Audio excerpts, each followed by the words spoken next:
Hi, I'm Carl Major and this is my top tip for wind and conditions. Now on a stand-up paddleboard we are really vulnerable to the wind and to tides.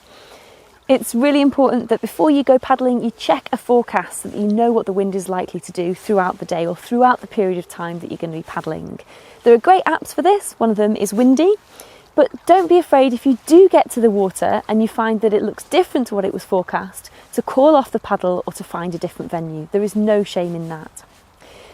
The wind conditions can change very, very quickly. And if you do find yourself out on the water and the wind's picked up, don't wait to make a decision to turn back. There's no shame in paddling back to shore and getting out. It's better that than having to get rescued. If you find that you're struggling having to paddle into wind, then you can drop to your knees and shorten your paddle length, and that will make it much easier to paddle into wind.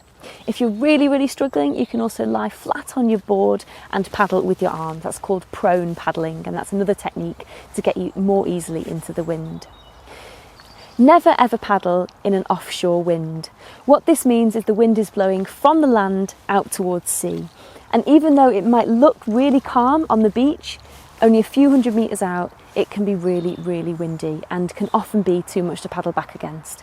This is the most dangerous wind forecast because it can very quickly blow you out to sea where you are going to be in serious trouble. So check the forecast, check it's not going to be offshore, and if things do change, don't be afraid to change your paddling plan sooner rather than later.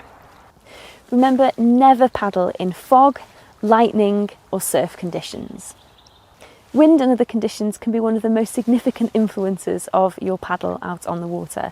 So taking some time to really get to learn how to check forecasts, to understand what they mean and to gain knowledge from people who are already expert in this stuff is a really important step. And there's loads of information that you can get from the WSA and from local SUP clubs.